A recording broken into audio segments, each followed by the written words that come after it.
Hello, Miss Stanton. I'm Dr. Casey.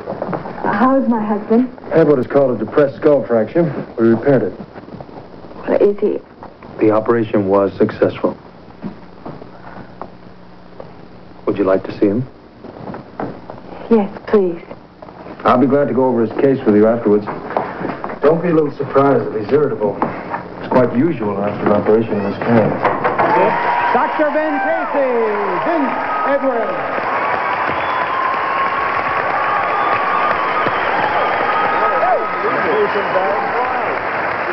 One of the things I learned in researching this program is that Vince is one of the directors of the current hit show, In the Heat of the Night.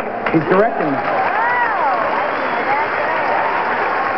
But back to the 6 years you spent as Ben Casey. Was that a blessing or a curse, Vince?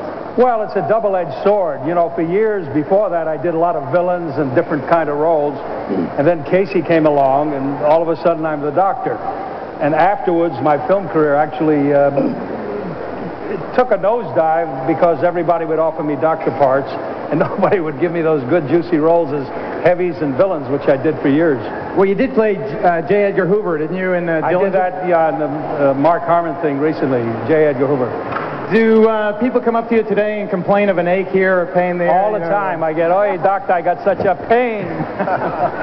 In fact, my mother, for a while, everybody in the neighborhood in Brooklyn thought, you know, her son was a doctor. That was probably better than a movie star. He's an actor. He's a doctor. What are you talking about? He's a wonderful doctor. I know you have 3 kids, right, Vince? Yeah, daughters. And you're divorced now? Is that? A few at a time, yeah. I can relate to that.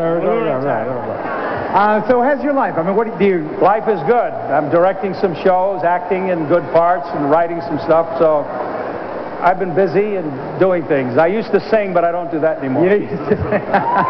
Bobby will tell you, he'll show you how to do it. He's going to do a little medley for us. But how do you react when people come up to you and say, didn't you used to be Ben Casey? I enjoy that because, you know, for a show to have that kind of impact after 20-odd years, you know, that's something.